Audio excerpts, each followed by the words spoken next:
Today we're talking about experiences in the Wahoo Stadium, Pensacola, and also experiences in the Garden of Eden in Genesis. This is episode 68, it's episode 69 on the Deep Dives.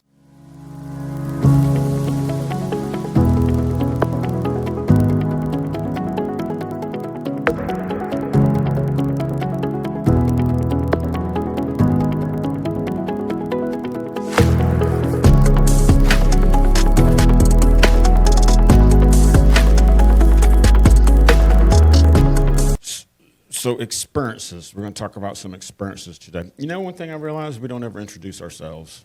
I don't think we haven't introduced ourselves in like 20 episodes. Yeah, maybe not. Yeah. So I'm Destry. I'm Josh. I don't see why we should start now. Yeah. So, yeah, I'm Destry, and that's Josh over there. Yes. That's what we do. And Chris is behind the controls, which consist of two boards and a monitor. Mm-hmm. We're in the high grass, and we're somewhere in Pensacola, Florida. Yes. Not far from Tehar. Right. Which is something we talked about before we came on air. Anyway. You know you're from Pensacola if you pronounce the street Tehar. And not like Texar or something like that. Yeah. I mean, it's spelled, Texar. Most people would say Texar, but anyway. So last Friday, we, meaning West Florida baseball, high school baseball, Joe Ryland, the head coach, invited me this year. Actually, I asked him if I could be their photographer for this year, the West Florida high school baseball team, and he said yes. I asked him if I could be their photographer this year. He said yes, absolutely. So I kind of loosely say that I'm their photographer. Right. If you ask more than half the people there, hey, who's their photographer? What do you mean? I didn't know we had a photographer. You know what I mean? But you're the guy that invited yourself to the party. That's exactly right. That's right. And it's okay with Joe. And that's all it needs to be okay with, right? Right. That's all it needs to be okay with. So the first 3-4 games, I mean, think about it. Parents, it's mostly parents at the games. This guy is taking pictures of my kids playing baseball. I've never met him, but he's got some serious equipment, and he's been at almost every game. So he's got to have some type of credentials. Yeah. Well, it's funny because there's this, I don't know, something about our human psyche or whatever. Like if you walk into something acting like you're supposed to be there, you know what you're doing, you can get away with a lot of stuff. There's people who like test out security of companies or whatever. They'll walk in, they'll just be holding a clipboard. It looks official. Maybe a hard hat. Yeah, maybe a hard hat, maybe a vest, That's or so maybe true. they'll have like some plastic card on a lanyard around their neck or whatever. Yep. And it's amazing how many things you can get into, how many things people just let you into, just by having the appearance of officiality. You know what's even more, that's so true. And throw in that mix a camera that's big and looks expensive. You can go anywhere. And people will, I mean, I can walk up to a stranger and say, I'm a photographer, would you like for me to take your picture? I'm looking for people to take. Yeah, absolutely. If it's a guy or if a girl who's put on her makeup really good, she's proud of how she looks, you can take their picture. If you go up to somebody with an iPhone, say, I'm just a schmo off and just take it's a different story. It's all about the perception. But it's true. I am their photographer this year. Now, what we've lacked was a time that whether they want it or not. Whether they want it or not. But what we've lacked was a time where Joe and I and they all get together and go, this is our photographer for this year. Enjoy. They've just kind of gotten used to me being there. Yeah. You know what I mean? Now the kids have gotten used to me being there, and they're giving me some great shots, man. So the difference, we've gone 5 or 6 games. We're about to go into the playoffs here. I think it's next week, which will be 1 or 2 games a week for like 7 days. It's going to be very intense. But up until now, there's been 2 to 3 games a week, sometimes on Friday, sometimes on Tuesday, sometimes on Wednesday, sometimes, all of it. Depending on rain delays and things like that. But the difference last Friday was that we didn't play at one of the high schools. We played at the Wahoo Stadium. So a semi-pro, would you call it semi-pro? I don't know technically what you'd call it. It's I'm pro. not a sports guy at all. Semi-pro farm team. These guys play ball for money. Okay. Right. Now, in the off season, they might go home and have another job or something like that, but they have aspirations of being in the pro leagues. Okay. So they're good players, and because of I think Quint Studer, I believe Blue Wahoo Stadium is what it is today. It's a beautiful park. If you've never been there, I haven't been to any other stadiums, but I can't imagine how one would look better, be more efficient as far as getting your snacks and everything else, and have the chair. It's just it looks like a Class A act, man. Yeah. It's beautiful, beautiful.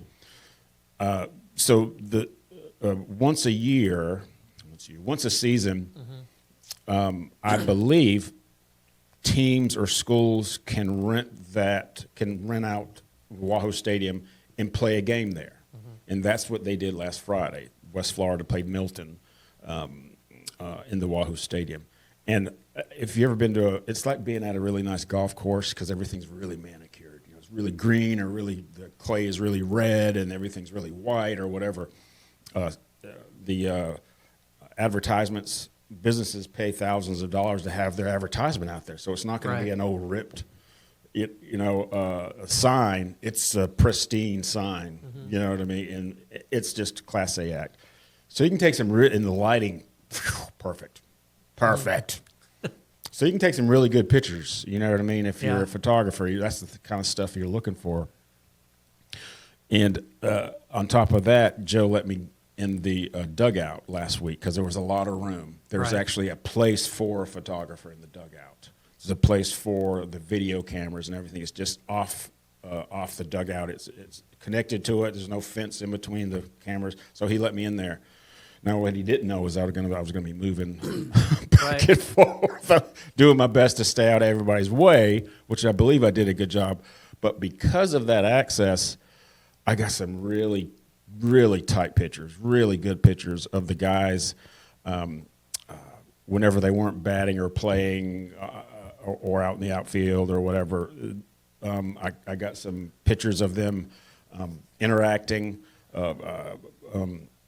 looking back at me. They got used to me. And here's what I learned about kids these days, at least these guys. You don't have to say, quit, stop with that cheesy smile. What these kids like to do is this. And they throw up a sign. They throw up the West Florida sign is what it is. It's a W, however they do it. I don't know. But every one of them, West Florida or is it West Side? West Florida. Okay. The West. See, I think there's different ways you do the W depending on what you're doing it for. I don't know, but anyway, the pictures show. I am not privy to the hand signs of our modern youth. Chris and I live on the West Side, but we still. Well, so do I. You don't. You live on the West Side too? Yeah. I didn't know that. Yeah. Well, we all. That's are why West we Side always guys. run into each other at the same Publix. Well, that makes sense. I run into Pastor Godfrey. I know he don't live on the West Side. Not anymore. That's right. Anyway, so I got some really, really good pictures. I'm going to send Chris some. He's going to put some on the feed.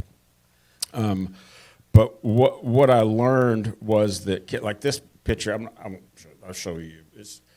It's a picture that you would take for granted if you see it. Yeah, that's a good picture. You know, it's a good picture. It's a picture of the winning pitcher high-fiving the coach. And you look at this and go, yeah, that's nice. But here's the reality. That's one split second. Right. That I just happened to be right next to him. And they did it. Pap! And that was it. Do you understand what I'm saying? Yeah. We take for granted that these shots because, you know, there's pro photographers taking these shots and they're going, drr, drr. I wasn't doing, drr, drr. I was going click, click, and I just happened to get that shot. I just happened to be standing right there when I took 20 before and 20 after, and this is like the only good one of that bunch. Right. But That looks like it could be the end freeze frame of a television show. Like they had just resolved something. It's just beautiful to me. Now the theme song comes on. Yeah. It's great. And he just got, what was good about this guy, can't remember his name. He plays every position there is, man. He plays catcher. He plays shortstop. He pitches. He pitched the last three. I think it was three pitches or five, whatever. I think he threw against one or two batters because another pitcher had pitched the entire game. He was getting a little bit tired, and they brought him in to just throw those last pitches to win the game. Right. And a relief pitcher, and that's exactly what he did. Just I think he threw like 3 or 5, however many fastballs. Boom, boom, boom, and struck the guy out and won the game 3-2, I think it was. And I got them celebrating with his catcher and all that fun stuff. But what I learned was that when people get used to you, you end up getting better pitchers. And when people get used to you being around them, I think we can get to know them a little bit better, right? Yeah. Instead of being a stranger, even if you don't have a camera in your hand, if we're trying to witness to people, if we're trying to talk to them about the way that we vote, or we're trying to advocate for something.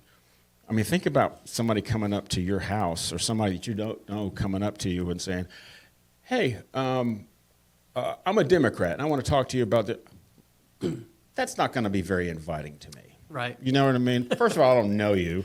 Second of all, I don't care if I know you. You coming up in my space. I don't like that. You know, up in your business. Get up in my. I don't like anybody doing that. You know what I mean? I just don't like. So I learned that the Only first. one person I like it when she's She's able to do that. Okay. I'm okay with that. She's allowed to be up in my business. That's right. That's right. My business is her business. Her business is her business. That's just the way it works. But so I just learned that with the camera and without. With Gun Club last night, we talked a little bit about Democrats and Republicans and how we can interact together. And it just reminded me of how it just so happens, because Joe Ryland is a Christ follower, he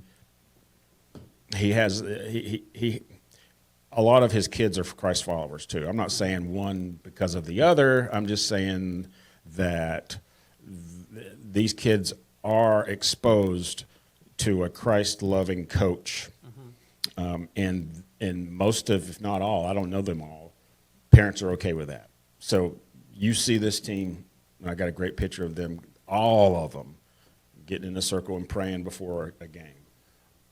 This is a public school, fellas. Do you understand what I'm saying? Right. And we hear all these stories about coaches being fired because they wanted to pray before a game or something, you know. And I'm looking at this going, this is West Florida right there. Joe was praying with every one of his students over there. Awesome. You know what I mean? Fantastic. Yeah. Fantastic. And the coaches, the families, they trust him.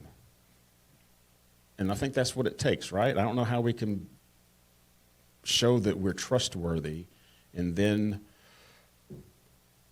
be able to bring people closer to Christ. Well, I think it just takes time, because even you said when someone just approaches you, and like automatically there is no trust. Unfortunately, that's true. Antitrust. Yeah. Right. Until it's proven with a stranger, right? Yeah, right. and I think that's how. I guess I wouldn't say that's how we all are, because there are definitely some people that just automatically trust. That's right. They're usually the ones that are taken advantage of. That's right. They're usually the most vulnerable. Yeah, the most vulnerable. But yeah, I mean, I think it just takes time and consistency. You know, And patience, something that we have lost a lot of. Yeah, I think right now we have a society and a world that really just expects everything right now, and we don't respect the fact that important things take time, and trust is one of the most important things. Yeah. And yeah, so I think that's it. That sounds good. Well, how can we build that, Josh? You know what I mean? That's what I think. like I was saying about with my relationship with the baseball team, the first couple of games, I didn't go into it with an expectation of being trusted. I really, honestly, I went into it with people trying to get used to who I was, of me being there, simply me being there. I didn't even talk to hardly anybody because I was working. I don't. Whenever I'm talking to people, I'm not working. You know what I mean? I'm not looking. I don't guess non-photographers understand this, but I'm always looking for a better angle. I'm always looking for a better shot, anticipating what's happening with baseball. And if a player's on first base, I am almost 100% on the opposing team's side on that first base, and my lens is focused on the first person on first base because he is going to play off the base, and the pitcher is going to inevitably throw the ball back to first base, first baseman to keep that guy on the base, and he's going to dive for the base, and that's an awesome shot, having a player horizontal in the air diving for first base. So I know that's going to happen. So I'm over there waiting for that. All the families that I see, mostly it's the mothers that have cameras, they're sitting in their little, and I'm good with this because my shots will sell. Theirs won't. They're always sitting in their same spot. Click. And some of them have nice cameras. And click, click. And they're just sitting there drinking their little drinks and clear. I am all over the place. I'm getting, I know they look at my shots and go, how did he get that? Well, I was off my butt walking around working is what I was doing. Anyway, but they're used to me doing that now. They don't even think twice about it. Yeah. So they still may not know me, but I guarantee you they've asked, who's that guy? Oh, he's a photographer. He's so good. Don't worry about it. Do you think they trust you because the coach that they already trust appears to trust you? 100%. 100%. What I want after this season is on the off season, I want to meet with the booster club so the families will know me. And I want somewhere, probably in front of the boosters, for Joe to introduce me. Yeah. You know what I mean? I think that will make a huge difference. That's just something we didn't do. I just talked to Joe at church one time. I said, Joe, is it okay if I'm a photographer for you guys? I actually asked him, it was funny, I asked him, who would I talk to get permission to be the photographer for West Florida? He says, you're talking to him. I said, awesome. Do you mind if I'm the photographer? He said, no, but I don't know what we can give you. I said, I'm not looking for anything. I'll give you 10, 12, however many photos you want. Do what you want with them, and I'll sell other pictures on my website. That's really all. And plus the experience is invaluable. And that's where we left it. You know what I mean? Right. Before you knew it, it was baseball season, and I went out to the first game. So we didn't do an official introduction. I definitely want to do that. Have you seen a return on that? Like, have you been selling a lot on your website? So far, just under $100 worth of sales. Still low, yeah. It's proof of concept. Yeah. It is. Yep. It's I've got I use SmugMug, so I've got a workflow now, and I've got almost a preset that I can use at certain times of day, so it doesn't take me all day to edit. I can use that preset and put it on there depending on the light, and upload them. And some of them sell, not as much as I wanted to, but I think it's because I don't have that full workflow of getting to know everybody. They don't. I have a QR code up certain places, but that's not enough. I got to work on marketing and because I'm there to. I mean, listen, at the risk of sounding immodest, I've taken some really good shots. And if it's me, I'm kind of a big deal. I'm kind of a big deal in my own mind. I don't like to admit that. But if it's me or my kid and I've got them in a certain pose or in an action shot, and you can see their number and you can see their face, and I want that shot. Yeah. I'm not getting that shot with my iPhone because I'm sitting in my chair doing this. You know what I mean? It might be a shot with their iPhone that their son is this big in the picture. Mine is, they're covering the whole, you can't, it's the whole frame. The whole frame is taken up. Absolutely professionally done. Yeah.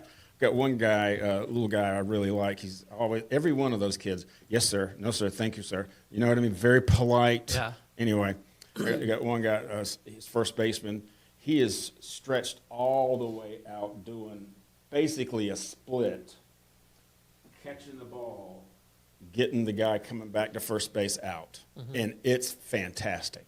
It is fantastic. And the ball is just in his glove where he's about to squeeze the glove, but it just hit, and you can see the ball's there, and the guy's foot is like this far off the base. So, you know what I mean? He's out. Right. It's fantastic. Yeah. And it's funny, my daughter, she's in college doing studio art and graphic design, and she periodically texts me and her mom, texts us like pictures of different things she's doing. The other day she sent me some old pictures that she digitally retouched, because right nice. now one of the courses she's taken is how to do Photoshop, digitally retouch and restore Excellent. pictures, Yeah. all that stuff. Great course. Wow. And she said, she knows I'm obviously she knows I'm into tracking my own, our genealogy Yeah. and all this stuff, both mine and my wife's and everything. And I have a lot of old pictures. And she's like, hey, now that I know how to do this, maybe over the summer I can restore some of those pictures that you have, so you can re-upload them. Nice. So I'm looking forward to that. Oh, that's great. That's great. We've done a little bit of that in photography class. The simple software, I call it simple software, just the apps. If it's a halfway decent photo, man, it does a great job. Yeah. Even if it's not, the AI is so good now that it just brings back, what I've seen that it does, it brings back facial features better. You know what I mean? You can see somebody's facial features better. Yeah. It's Really good. interesting. Yeah, I think you'll like that. All right.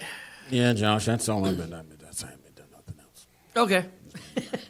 That's all I'm doing. Well, I want to get a snapshot of something that happened in Eden. Eden. Is that near Texar? Do you like What's that? Do you like that segue? Snapshot in Eden. I think they were using film cameras back then, if I'm not mistaken. Stone cameras. Stone cameras. So this past Sunday, our pastor he's been going through a series about, it's called The Truth Be Told. And he's been going over different aspects of salvation. He said something, he said something interesting. Believe it or almost- not. Yeah. Believe it or not, he says something interesting. I almost made an error in saying that this one thing was interesting, Yeah. implying that other things were not. That's right. I But- know you didn't mean that, but I wanted to emphasize that. He was taking reading from 1 Timothy 2, and I'll go ahead and pull that up. First Timothy 2. Go. And it has a really interesting link to the Garden of Eden. So it says this. For this is good and acceptable in the sight of God our Savior, who will have all men to be saved and to come to the knowledge of the truth. For there is one God, one mediator between God and men, the man Jesus Christ, who gave himself ransom for all, to be testified in due time. We've talked about this extensively, about the role that Jesus' death, burial, and the resurrection play in this whole concept of salvation. He was the one that sacrificed himself so that we didn't have to die, or that we didn't have to spend an eternity in hell. We still have to die physically, but beyond that, depending on what you do with Christ while you're alive, there's eternal life after that, where you're in the presence of God, or eternal death, so to speak, where you're out of the presence of God in hell for all of eternity. And I think this statement is interesting. He gave himself a ransom for all. So he sacrificed himself. Now, I want to go back to the Garden of Eden. Because remember, all throughout the New Testament, there's this equivalence drawn between Jesus and Adam. Right. Where Jesus is referred to as the second Adam. In fact, in Romans, I think this is Romans 5, it says, by one man sin entered into the world, and death by sin, so that death is passed upon all men for all of sin. So it started with one man, and that was Adam. It was because of Adam that death passed upon all men, and it was because of Christ that sin had been resolved. So that was placed on Christ because he sacrificed himself. Now, Genesis 3, verse 1. Now the serpent was more subtle than any beast of the field which the Lord God had made. And he said unto the woman, Yea, hath God said, Ye shall not eat of every tree of the garden? And the woman said unto the serpent, We may eat of the fruit of the trees of the garden, but of the fruit of the tree which is in the midst of garden, God hath said, Ye shall not eat of it, neither shall ye touch it, lest ye die. Now that second part God never said. He just said, don't eat it. He did tell Adam and Eve that their job was to tend the garden, and that would have included this tree as well. But he did say this tree specifically, which he called the tree of the knowledge of good and evil, he said specifically, don't eat of that tree. Well, in Eve's conversation with the serpent, Satan questioned her about what are the details of what God said. And she said, God told us don't eat it, don't even touch it. And it's interesting what the serpent said. The serpent said unto the woman, Ye shall not surely die. For God doth know that in the day ye eat thereof, then your eyes shall be opened, and ye shall be as gods, knowing good and evil. So he did two things. He kind of lied and he kind of didn't. Because the criteria was if you eat of this, you'll die. It didn't mean you'll instantly fall to your death. It just means now you will no longer be perfect, and the wages of sin means that something has to die. And so that result gets placed on you. Well, Satan said, you're not going to die. God knows that in the day you eat thereof, your eyes will be opened, and you shall be as gods, knowing good and evil. And there's a little bit of truth and a little bit of error there. You'll be as gods. That's the trick with the serpent. There's yes. a little bit of truth and a little bit of error there. That's right. the whole idea. Yeah, it's kind of like a pill. If you coat it in a candy coating, it's a lot easier to swallow. Right. If you hide medicine in a little cat treat, your cat will eat it. Unless you're my cat and you just eat the outside and spit the thing out. But which is what Eve should have done here. But so he said, you'll know good and evil. And that's true because they already knew good, not because they had any sort of system of like observing that from a third-party perspective. They were created perfect. That was the only thing they knew. So they didn't know evil. Well, eating of this tree in direct disobedience to God, that would then give them the knowledge through experience of both good and evil. And so that was true, what Satan said. If you eat this, you'll know good and evil. But the subtle untruth there is you're not going to die. You're kind of making it sound like if you eat this, you're not going to drop dead. What God was meaning was you will then be required to die, as punishment for your sins. Anyway, so the woman saw that the tree was good for food and that it was pleasant to the eyes and a tree to be desired to make one wise.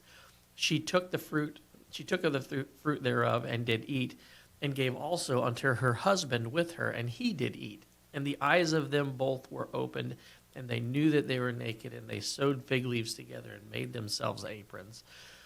That verse 6 there is this little bitty snapshot we get of Adam. It said, she took the fruit thereof and did eat, and gave also unto her husband with her, and he did eat. Why did he eat?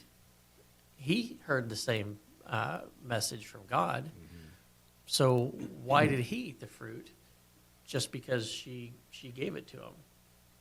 If I'm putting myself in the shoes of Adam, I would like to think that I would have been smart enough to know not to do that.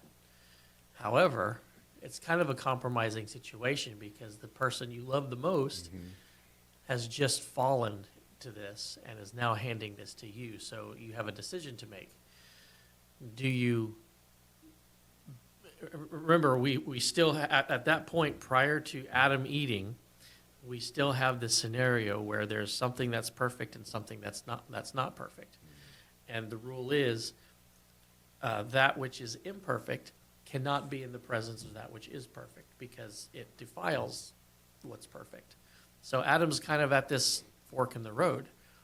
The person he loves the most is presenting him this apple, obviously having already eaten. I say apple. We had a whole thing about that. Right. This fruit, right? Having obviously just taken of this fruit, and now you're facing eternal separation from this person that you love the most. And so that's what Adam is facing. Well, 1 Timothy 2 gives us a little bit more insight into that. Let me go back to it. 1 Timothy 2. He was all cognizant of this, is what you're saying. Yes. It wasn't just in retrospect, this was all going on in his mind. He was thinking this, so she's fallen. We're reading a little bit in between the lines, but I don't think we're stretching it beyond its capacity, if that makes sense. Yeah. So 1 Timothy, Paul is writing a letter to Timothy. He's in the church of Ephesus, and he's dealing with some different things in the church there. But he starts talking about Christ, and he makes that statement about Christ. This is 1 Timothy 2, verse 6, how Christ gave himself a ransom for all, to be testified in due time. Then verse 7, after talking about Christ, he says, whereunto I am ordained a preacher and an apostle, a teacher of the Gentiles in faith and verity. So in other words, this is the Christ that we serve. This is what he did. It's my responsibility to proclaim that message to people. And so he says, therefore, I will therefore that men pray everywhere, lifting up holy hands without wrath and doubting. In like manner, and it says, and in like manner also, that women adorn themselves in modest apparel with shamefacedness and sobriety, not with broidered hair or gold or pearls or costly array, but with good works. Let the woman learn in silence with all subjection, but I suffer not a woman to teach or usurp authority over the man, but to be in silence. And there's a lot of ways you can debate what this actually means. That's not my point. I'm trying to get to the verses after it. He said, verse 13, for Adam was first formed, then Eve. And Adam was not deceived, but the woman being deceived was in the transgression. That's a really important statement to make, because remember, he just said Christ sacrificed himself, or he gave himself. And here, and then it talks about the relationship between, the authoritative relationship between man and woman. And then it goes back to Adam and said, Adam was first formed, then Eve, and Adam was not deceived. So when we're looking at Christ and we associate our sin with Christ, Christ didn't fall to sin. He never sinned himself. He willingly laid himself down and became sin for us. Right.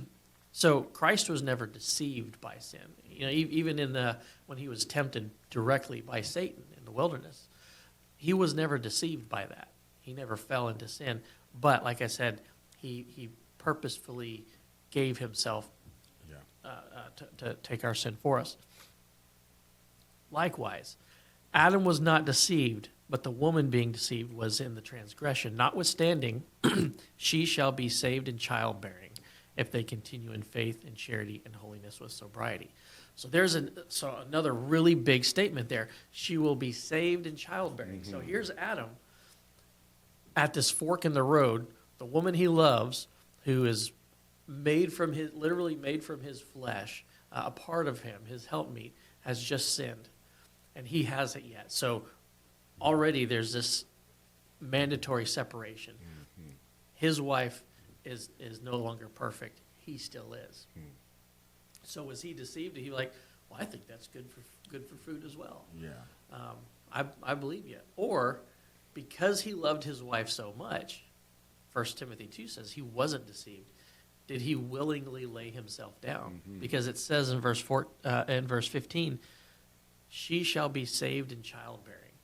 So if this is the person I love the most, and the only way that sin that she fell into can ever be resolved is if the Messiah comes. And the Messiah, specifically, we learn later in Genesis 3, comes from the seed. It comes from the woman. The seed of the woman. Genesis 3:16. How does this woman who I love the most have kids with me? But how can I do that if I haven't joined her? Yeah, right. Mm-hmm. So that's what 1 Timothy 2 is referring to. Adam wasn't deceived. He gave himself. He just like Christ gave himself a ransom for all. Adam, he wasn't deceived. He willingly went into that because he knew the woman would be saved in childbearing. It was the Messiah that would eventually come through Eve that would be the redemption for her and for Adam as well. And so I think that's interesting because we often look at this as Adam kind of didn't know what was going on either and got tricked. No, he was just like Christ is the second Adam. Adam, typologically anyway, was kind of like the first Christ. That's what I was going to ask you. Is that what we're saying? Yes. Because it makes sense. If one is the other, then the other is one, right? Yeah, because he wasn't deceived. He sacrificed himself for his bride so that his bride could one day be redeemed. And that's exactly what Christ did for us. How about that? He wasn't deceived by sin. Right. He willingly sacrificed himself so that his bride, who did get deceived by sin and succumb to that, could one day be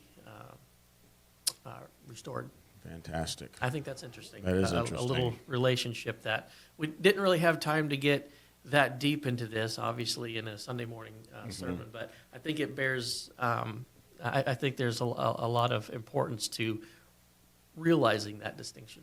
That's exactly what we do here. We deep dive into things that maybe some pastors have just touched on, and many times we use our pastor at Marcus Point to touch on things that he touches on Sunday morning.